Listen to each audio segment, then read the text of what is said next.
Hello, entrepreneurship students. This lecture or talk will discuss some principles for making new things from Paul Graham, and then think about some business models for turning ideas and services into successful startups. So without further ado, here are the these six principles. So okay. So starting with a simple solution, right? So this needs to be something that's easy to tackle because it's going to be done at least initially by a small team, right? So, and this I guess these are the kind of new things that are best suited for entrepreneurship, right? There are other problems that are best solved with government or with nonprofits or with collective action. So this is the kind of model for things that's best solved with a small entrepreneurial team. So a simple solution to an overlooked problem. So something that is a challenge for people. And we often use the language of a pain point. So something that people wish wasn't like it is, or when you show them a better way, they're really glad to be doing something different. So a simple solution to a common overlooked problem that actually needs to be solved, right? So there are problems that can be solved but don't necessarily need to be. So a good example maybe of a trap to fall into is right. Everybody gets frustrated with the way recipes are handled online. Right? It seems like this is a problem that people deal with using. Everyone wants to tell a huge story before they actually tell you how to make the stuff. And it seems like it would be pretty simple to solve this by just creating like a source for recipes that don't actually have everything. All this extra fluff and all of the crazy ads and everything, right? But at the end of the day, it probably doesn't matter all that much, right? Compared to other problems people have in their life, right? Think about having an automobile that has less depreciation per year or a much higher safety record, right? That's a huge improvement relative to having an easier way to get recipes. And maybe that's not fair, and maybe someone will make a simple recipe website that's just fantastic, but this is always kind of the big danger here in particular is thinking there's a problem that doesn't actually exist. Maybe a better example that comes to mind is, for a long time, there was this huge push to have a smart home, right? So your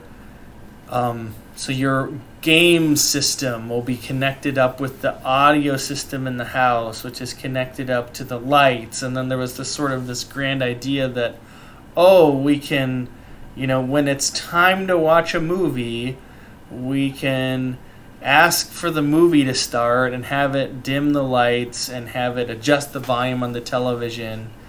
And so there was a lot of excitement around this concept of a home entertainment system that's all integrated with the smart home.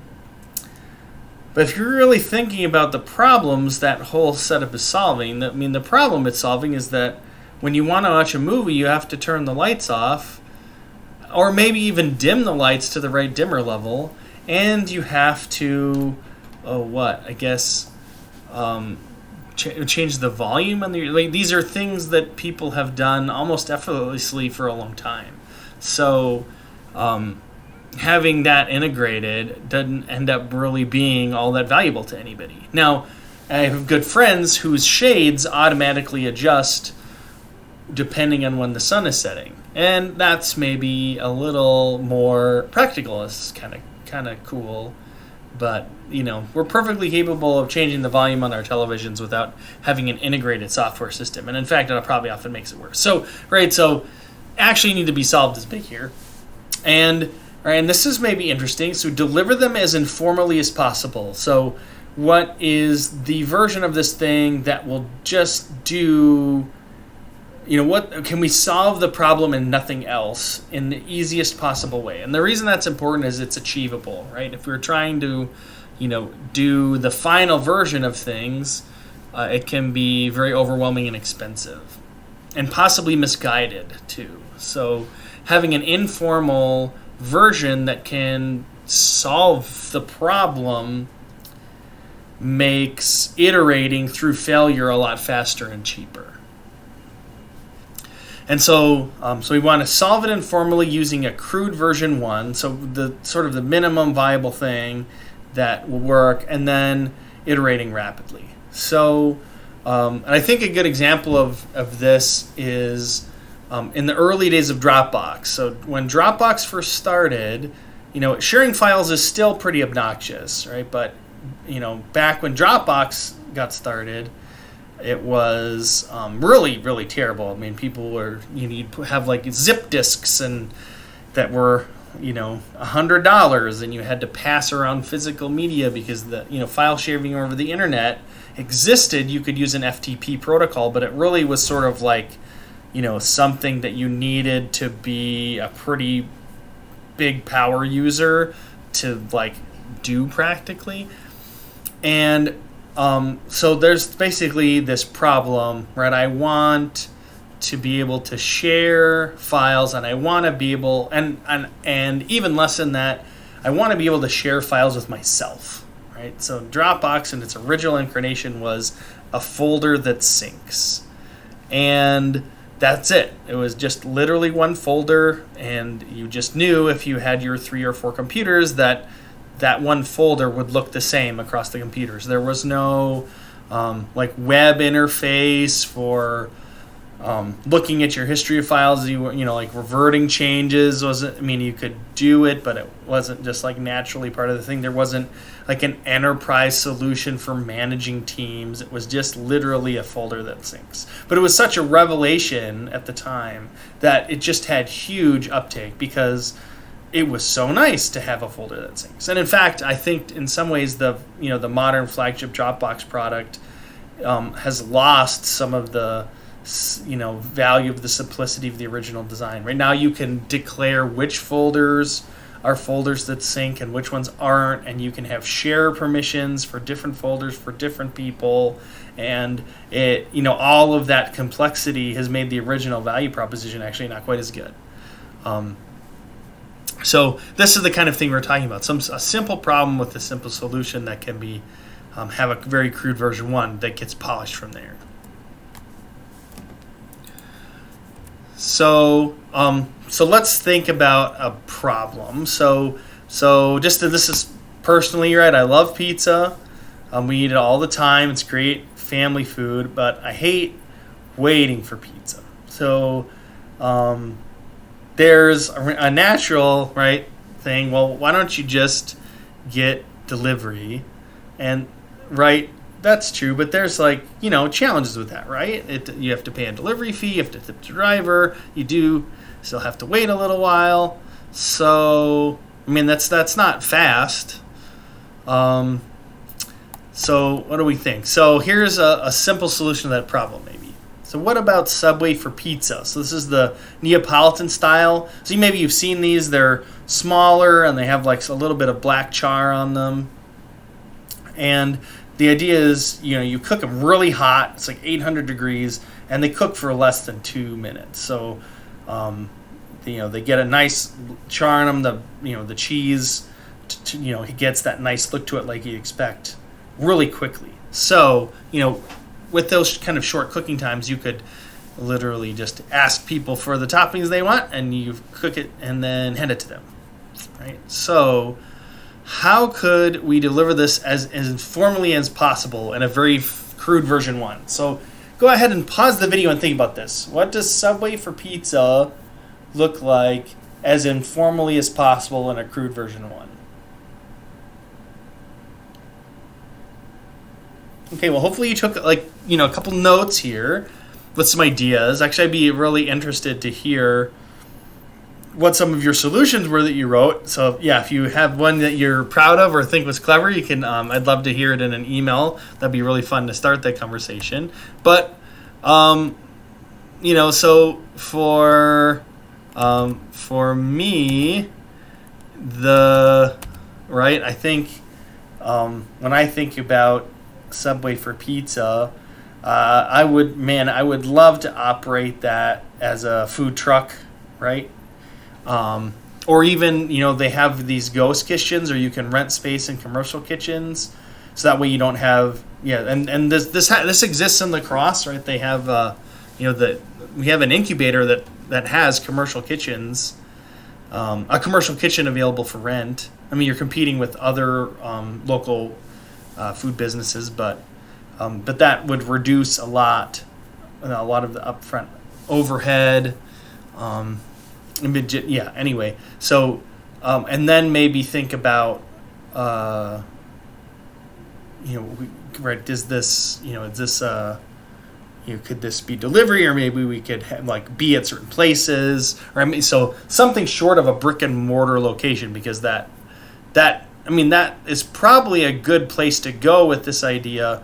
But that would not count as a crude, informal version 1, right? You'll be hundreds of thousands of dollars into the equipment and the build to do that before you even know if this is a really dumb idea.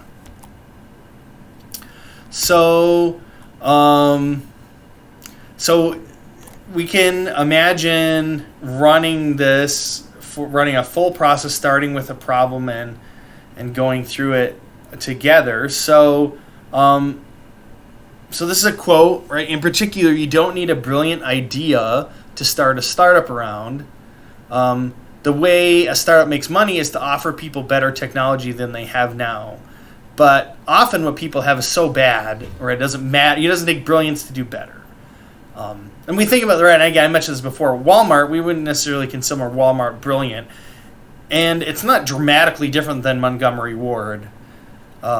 But it's different enough that it has made all the difference, right? So these small incremental improvements can have enormous entrepreneurial impact if it happens at large scale.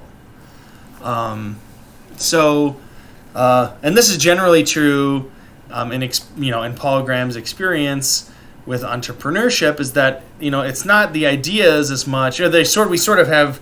So among venture capitalists, they talk about the jockey or the horse, right? Is it the pilot, or is it the thing being piloted? And there's a pretty strong consensus that it's a lot more about the jockey. It's a lot more about the pilot. If you have a good team with good people who are really capable, the idea being not great can lead to there's chance and time for it to change. So how to start it? So what you need? So you need an idea. You need people, which has a couple ingredients, right? So it's a different kind of HR question, doing hiring for a startup. So could you describe the person as an animal, right? Are they are they tenacious about what they're trying to do? That's not necessarily a great or a necessary ingredient for a lot of employment positions in the modern workforce. But for starting a small business, it's pretty important. Gets things done and bearable, right? Bearable. I mean, there are people who are likable, but we have to, maybe that's not a non-negotiable for this. We just have to be tolerable by other people because you're looking for these other things that are more important, really. Not that it's, the other things aren't really helpful too, but, right? When you're a small team, each incremental person has a huge cultural shift, right? If you're a 400-person enterprise, hiring somebody new isn't going to change the character of the organization, but if you have 2 or 3, it makes a dramatic difference. Trying to do it alone is usually a pretty bad idea too, although, we have some examples of big big businesses that were founded by single people, but maybe not as many as you'd think. So, how we want to make something people want. So that seems simple, but they have to want it enough to pay for it, and they have to want it enough to tell other people about it. Going viral is really kind of the only way, right? It has to spread naturally, because if you have to fight for every sale with ad dollars, it's going to be a really difficult. There's right. If you're selling to large businesses with huge expense accounts, then you can have sales teams that are expensive, but since they only have to close a few sales a year, it depends on the business, right? But if you're doing pain points for regular people, it needs to take off on its own. And so that's important. And then for raising money, right, it often, it almost always takes capital to get these things started. And of course you could, think about financing a business out of the profits from the business. And that can work. The big disadvantage of that is if you have a good business, waiting for the profit to come in will make it grow slowly. Whereas if you grew really quickly by by spending a bunch of money, right, operating at a loss even, then you get to scale a lot faster, and that can ultimately be much more valuable. Think about it, right? Like, what if if Walmart could have been a lot more profitable and just grown at half the rate it did, that's probably a bad outcome, because then, it takes 10, 15 years to get to where they got, and they were making, really positive profits once they got to the scale that they are currently operating, right? So it can make sense to invest in the short term to reap large benefits later, especially if you're trying to get to market faster than a competitor.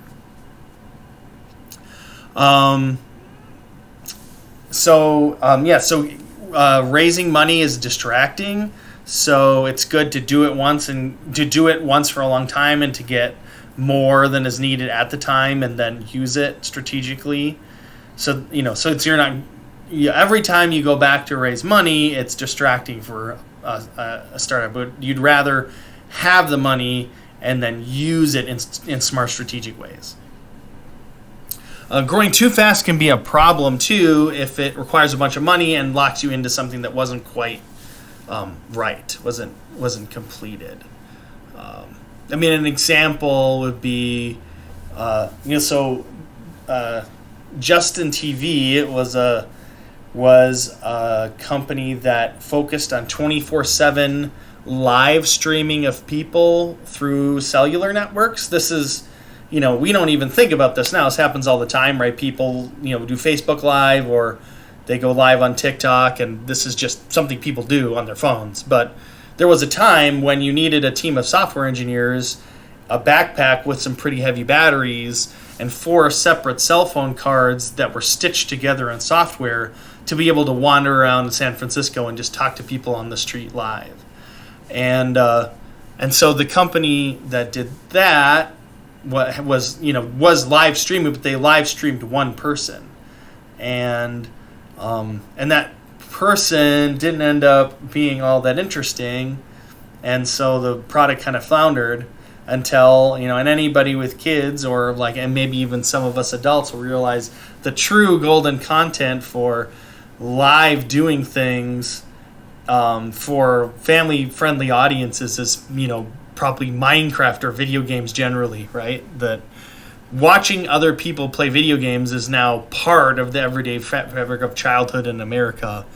And that was not true, but Twitch, the company that is basically the number one provider of live streaming video game watching content, is a spin-off of that Justin TV, right? So if they had instead, committed millions and millions of dollars to thousands and thousands of backpacks, filling tons of channels with people's lives, it would have been an enormous waste of resources and been a distraction from ultimately was the truly good business.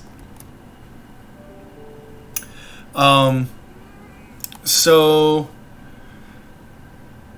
there's another important point to talk about here is with capital raising is going back to raise more money is distracting. That means if you commit, especially to hiring people, that commits to large spend on a recurring basis, right? So it's sort of forever is perpetually depleting the treasury. And so it has to be, it better be super necessary, right? These are like, for entrepreneurship startups, people are the lifeblood of what happens, but they're also expensive. So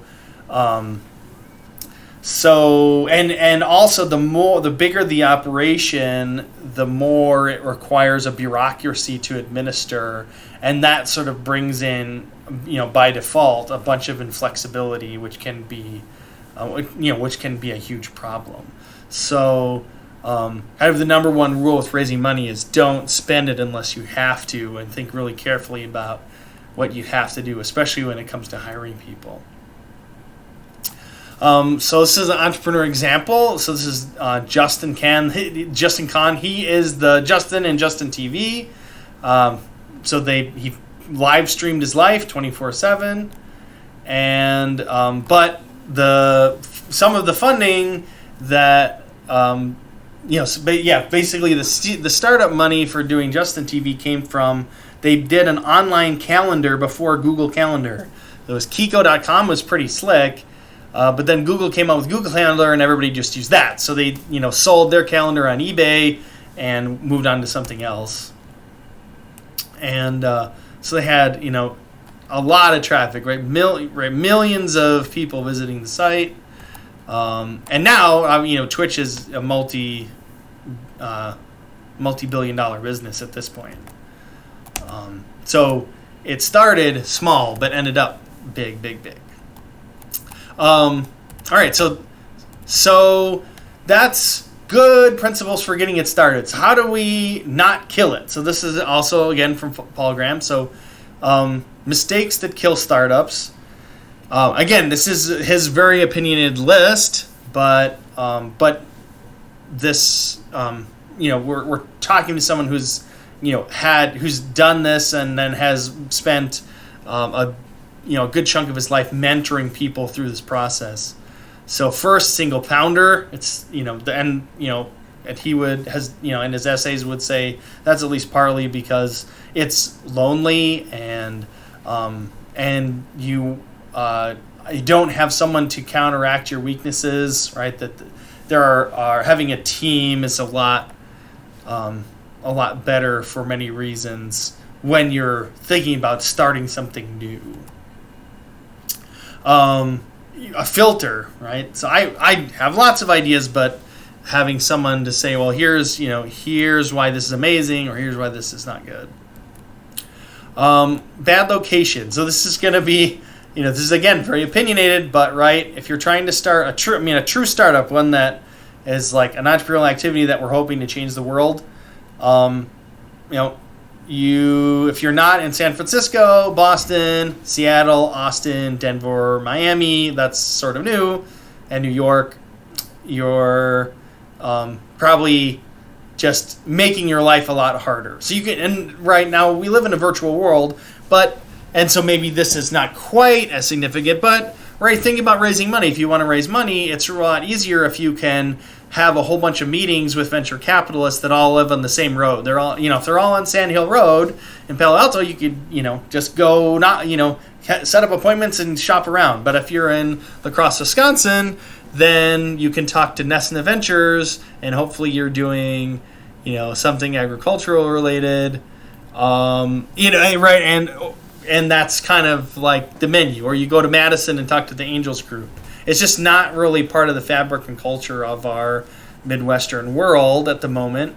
And so there's just a lot less friction to doing this if you're in one of these big major retros where this is, part of like the rhythm and vibe of the city.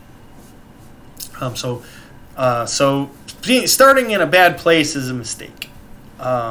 Picking a marginal niche. So, right, if the market's just not that big. Right? So I had a buddy that tried to start a software solution to coordinating home visits for faithful believers of a particular religious sect. Well, there's not that many of them, and how many of them are interested in coordinating visits through a software solution? I mean, that's fun for a hobby project, but it's probably not a big enough market to turn into a business that someone could feed their family on. Derivative idea. So this is starting with a solution rather than a problem, right? So you can say, for example, we can think, well, Mocha is a really great coffee shop, so I'm going to start my own coffee shop, but it's going to have, better napkins. Well, that's right. We're starting with a solution there, right? What you would rather say is, okay, what's a problem that's not currently addressed? Right, and then you could say, well, let's imagine that actually people really want milky, weak coffee with tons of sugar in it, and that isn't really actually being served by Dunkin', Mocha, and Starbucks. Well, if that's in fact true, then now we have a better, right? So now our coffee offerings are very different. We're offering, we're sort of like offering this, a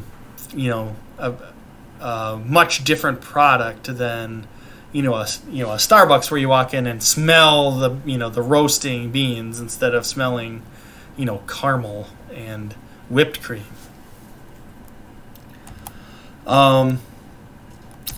Being obstinate. So, we have a tendency to stick with the first thing we try, and obviously if it's a failure, that's compounding failure on failure, right? So embracing that we have to change and do something different.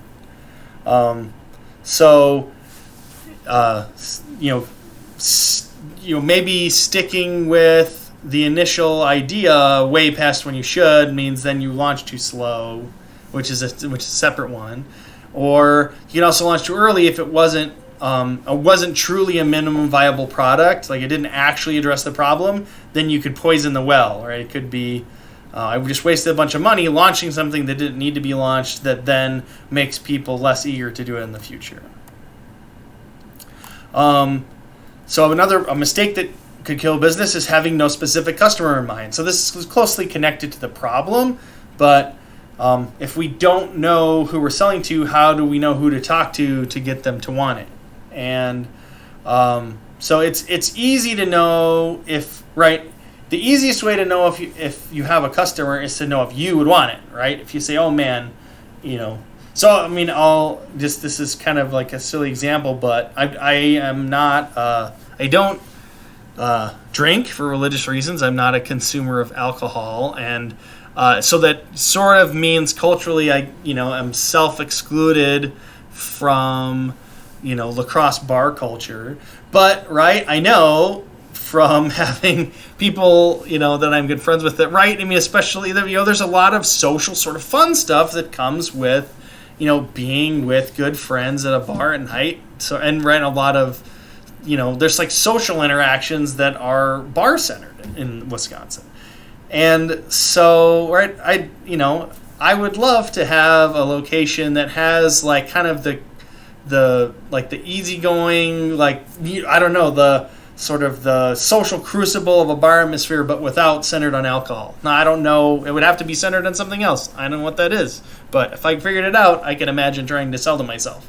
Maybe that's like those, Bob Ross painting nights, or the make your own pot. I don't know, but.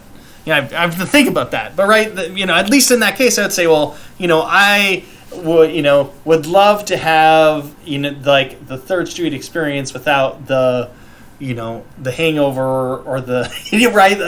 That's just me. But so that if so that existed, then at least you hope maybe there are more people that are looking for the same thing. So sacrificing users to profit. So this is the goal with entrepreneurship is to generate value, right? To just make the world a better place. And the money follows that. If you help people, then they will be willing to part with some money to be helped, right? So the key is to help people. And so, you can cut off a bunch of people from help to get a little bit of money from the few that remain, right? That can be a price that's too heavy to pay, right? So, and it can be that, if you sacrifice enough users so that the profit that's left doesn't cover the expenses of creating it. And so sometimes so for example, right, the early web browsers charged, right? I remember paying money for QuarterDeck in a shrink-wrapped package so that I could surf the web. Well, Netscape was a lot smarter in that it was free. And so then everyone else had Netscape, and it just sort of became the default way to use the internet, because rather than making it an obstacle for people to get into the web by paying money, they gave away the product for free. But then they had, beautiful opportunity to do search engine referrals or to put ads in the browser, or, all those sort of things, right? Browsers are good business now, and no one, pay for them.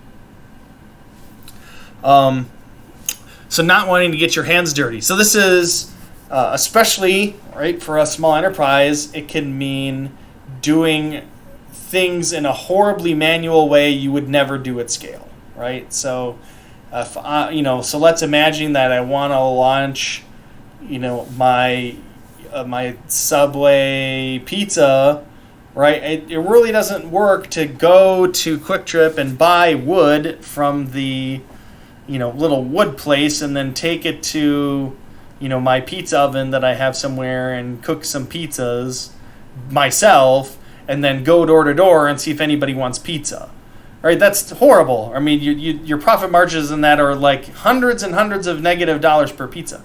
But, right, it can validate that the idea works, that people are interested, and that can drive interest to, right? I mean, it can turn into bigger things. So, when Reddit first got started, so Reddit.com it's like the front page of the internet. It's one of the most popular websites.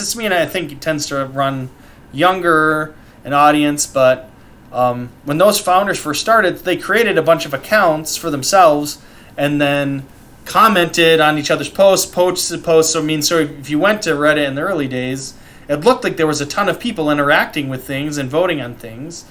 And there were real people doing that, but they were also, sock puppet accounts by the founders with lots of different names. So they sort of were bootstrapping the engagement on their own at first, but then once it caught on and more people were using it, then they could step away and not have to worry about doing that.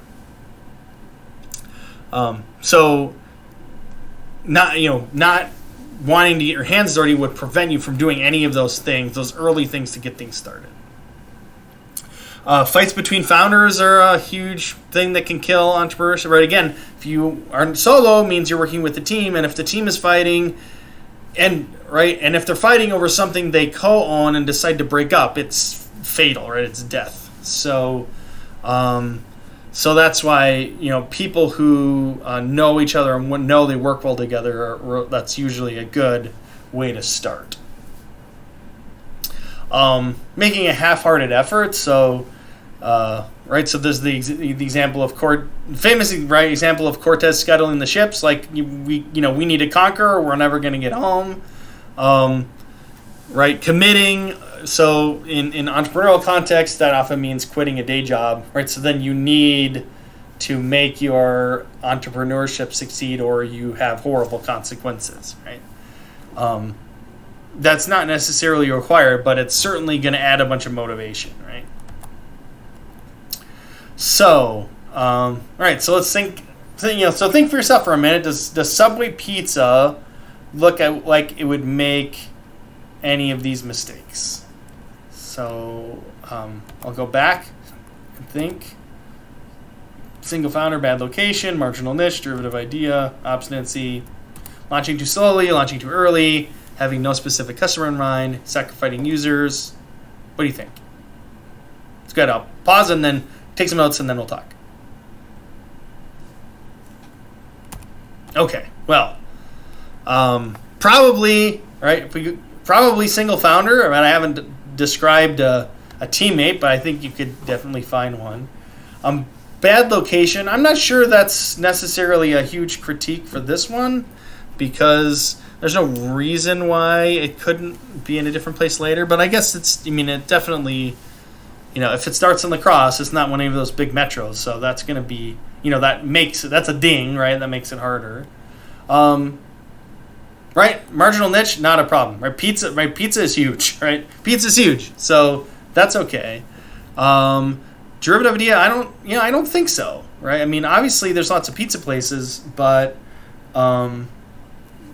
quick, a pizza that you don't have to wait for, right? Now, Little Caesars has solved that in a way, right? You can get whatever is hot and ready.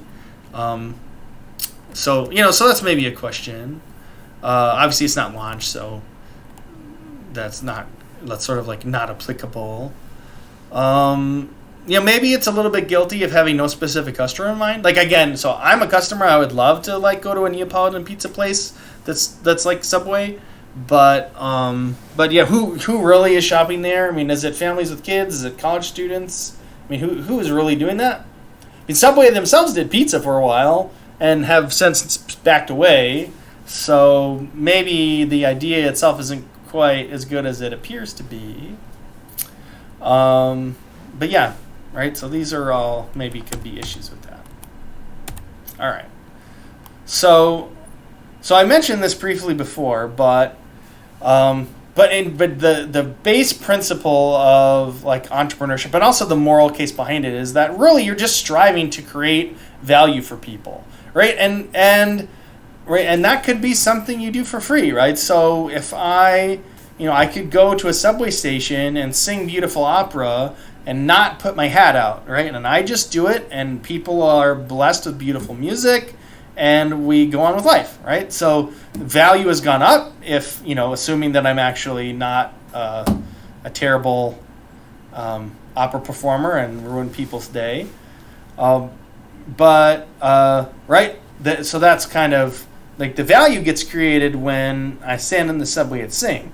The money might get involved when I flip my hat over and start accepting donations, right? So now, people are like, oh, I loved hearing Puccini in my morning commute. I'm gonna put $1 in this hat, and now I'm $1 poorer, but I'm overall richer because I had this experience, right?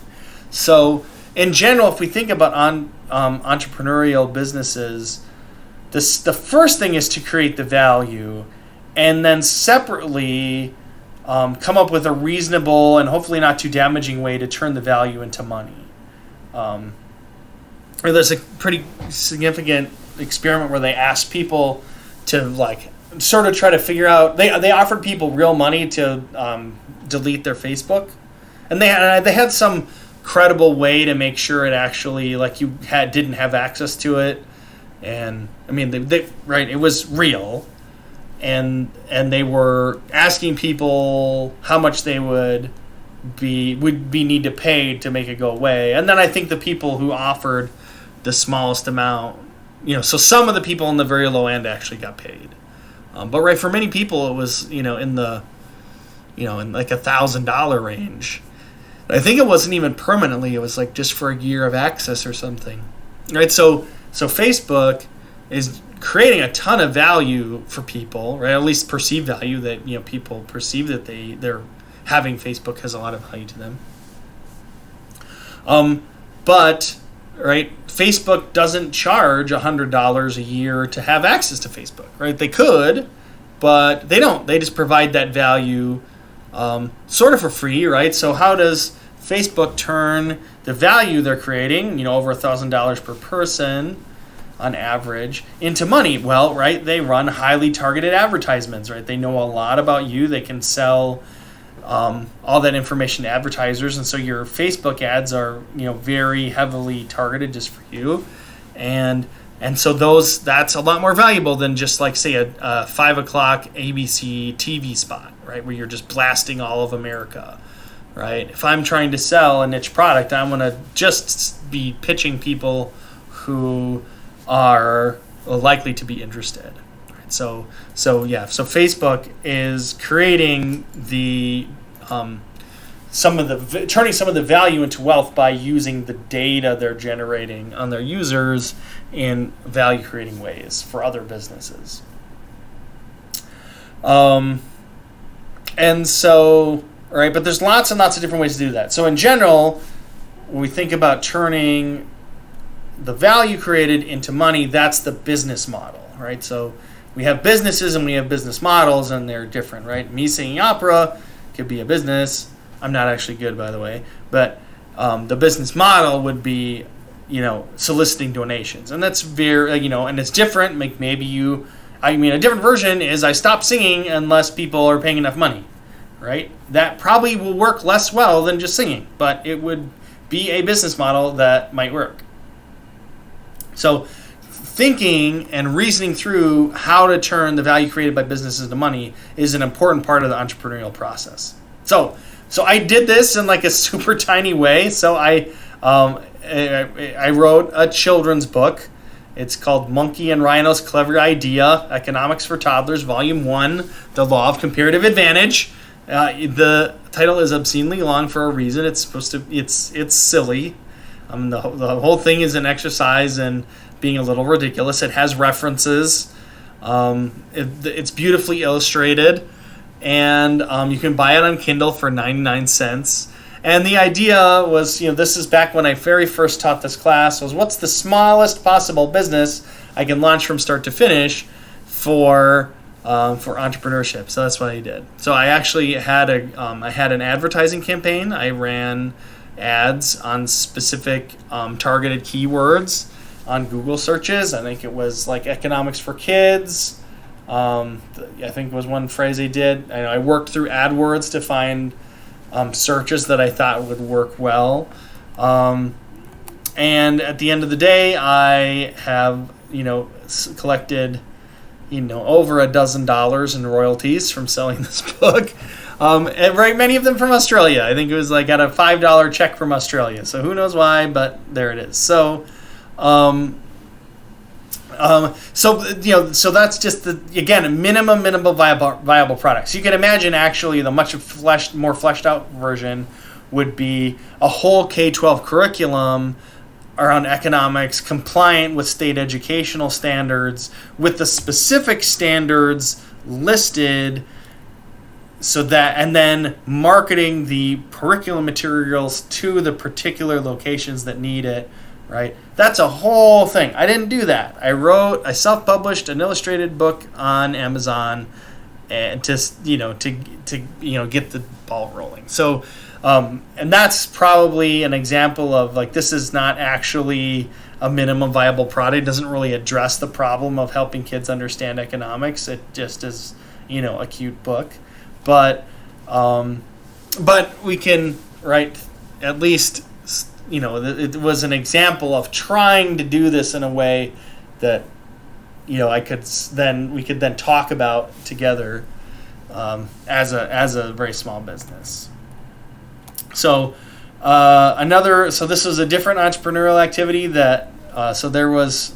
This isn't recently anymore, but River City Hobbies was the the premier store for tabletop gaming and sports memorabilia and sports cards and lacrosse for quite a few years. And John, the owner, really great guy, actually died suddenly of a heart attack, and so that just sort of threw everything.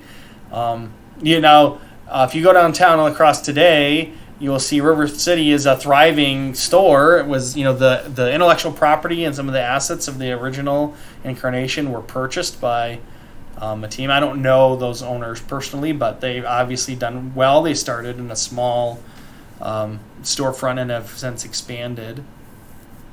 But but yeah, the business model for there is very simple, right? Buying stuff at wholesale, and the value created is having a place locally where you can walk in and grab games and cards and Magic the Gathering and Warhammer figures and whatever it is that interests you is just sitting there instead of waiting for it to show up online or trying to get it off Amazon. And then having the experience of maybe other people who are interested in those things having a place to, play games or to, kind of congregate socially. And they sell snacks and pop in there. Right. So the model is to really just buy stuff wholesale and sell it at a markup. And so that's very simple. But there are lots of other business model ideas that can get quite complicated. So we'll look at a few of those. Kind of the key is, right, think about what's the value that's generated and then how can it be turned to money. So an example of a business, so Team Fortress is a free-to-play online multiplayer video game developed by Valve. So if you have kids, you do Counter-Strike or maybe play yourself, right, this is, it's a bunch of people getting together online to play a game where you try to shoot each other it's like cartoony with like silly things, right? So is wealth being generated? Well, yeah. I mean, people are playing this game. They're having a lot of fun with it. They're not paying for it, but they're enjoying it, right? So the value is being created, right? There's, thousands and thousands. I mean, at one point, millions of people who were playing this for fun and got a lot of enjoyment out of it. So how do we monetize it?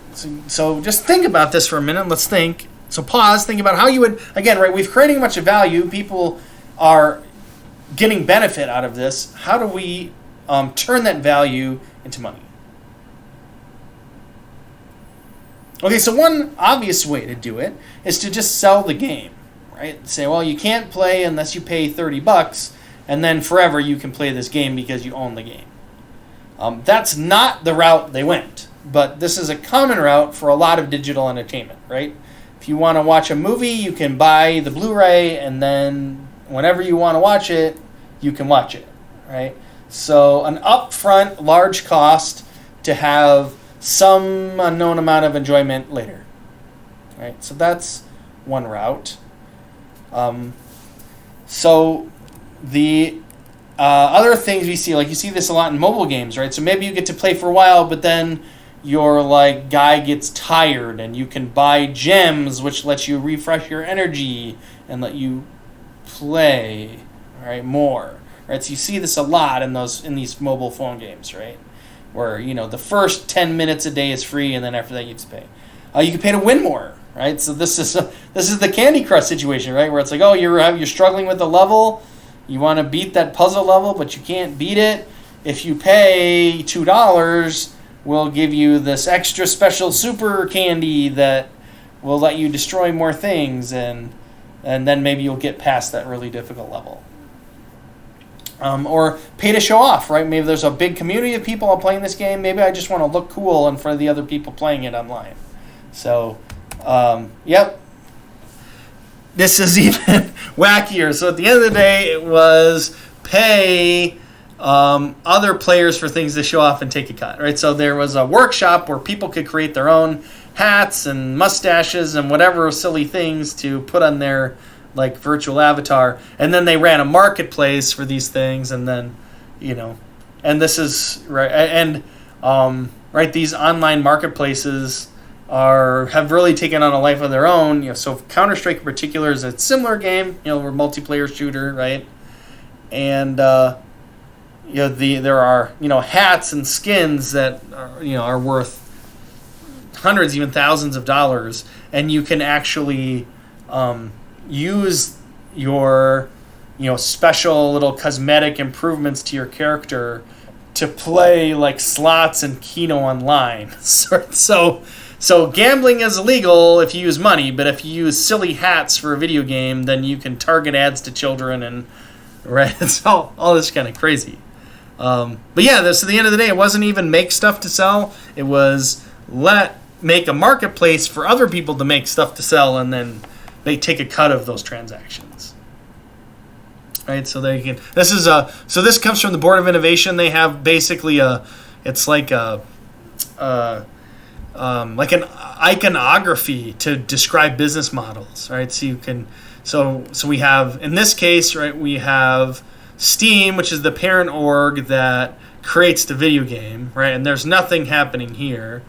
But so you have a whole bunch of people playing for free, but some of those people will create, something that lives in the store, and then so that generates value back to this player base, but some percent of it is retained, right? So so we have money going to buy stuff, and some of it is going back to the people who created it, but not all of it. So at the end of the day, there's some money here. So these little diagrams help sort of see, right? So this is the service that's offered, and the money comes from this ancillary thing with the community interacting with each other.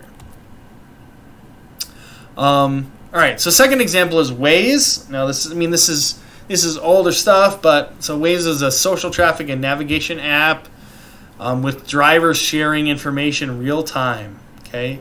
So is there wealth generated? Yeah. Right. It'd be awesome to know when accidents are, when they're slowing, when there's police traps, right? We experience this, right, on our Google Maps sometimes, right? They get little notifications like, oh, there's a speed trap here. So yeah, knowing this information is good. It's people find it valuable, right? So how can we turn that to money? Obviously, you could just charge for the service, but that's going to limit reach and have other effects. So what did Waze actually do? So what Waze did was the service, right? The service they provided was a GPS navigation, right? So they had a free GPS compared to a Garmin or one of those. So we have this free GPS, but then but then individuals provide information to the company to help provide the individuals the information. So it's like we're going to all share with each other. And we're also going to collect GPS and traffic data, right? And so Waze had a whole bunch of data, and then, right, data gets delivered to companies who then give them money, right? So none of the actual users of the product paid anything. They didn't even necessarily have to see any ads, right? All they did was volunteer their personal data, which is then for sale, right? So this is like a 2000, I think, 9, right? This is an old company where we see that model a lot in our modern entrepreneurial society. So if you, on the course page, we have a document that has a whole bunch of examples of business models, and it's really good to just look in detail at these. You'll probably recognize a bunch of the companies, and it's amazing how innovative these can be. And the reason to innovate is, like, for many of these, right, it's super easy. You just say, well, nobody gets Waze unless they pay $30, or nobody gets to play Team Fortress unless they pay $30. But the problem with doing that is it destroys a lot of the value created by the business, right? If everybody can have GPS navigation for free, that's huge scope and a ton of value created for humanity, right? And if you monetize it in that way, it destroys a lot of the value because it's going to wall off this stuff for people who aren't willing to pay $30 a year, right? So the reason to get really innovative with these business models, right, is it allows more of the original value created to persist, and that can ultimately be more lucrative for the company, right? The more value entrepreneurship activities create, the more potential money there is, because the value is what creates the monetary, right? No one pays $8 for something they liked $2, right? I mean, I love McDonald's hamburgers, but if they try to sell me a $30 McDonald's hamburger, I am not buying it, right? And I may have bought one at a more reasonable price point, but now I'm not. And so now I don't get to benefit from the hamburger at all, and McDonald's doesn't get the benefit either. So it's just, right, the ridiculous pricing strategy destroyed it for both of us, right? So So that's when you get into those 50, all those business models. You can see lots of care and creativity goes into preserving as much of the original value creation as possible, while still, collecting some of it as actual cash for the original founding company, so that it can persist and grow. So yes, this was good principles to follow for starting new startups, and mistakes to avoid to not die, and then an introductory discussion to business models. So next time we'll move on to, or I think very soon we're going to get into different organizational structures for small businesses, and also maybe get a little bit more into different types and sources of financing. So I'll look forward to talking with you then.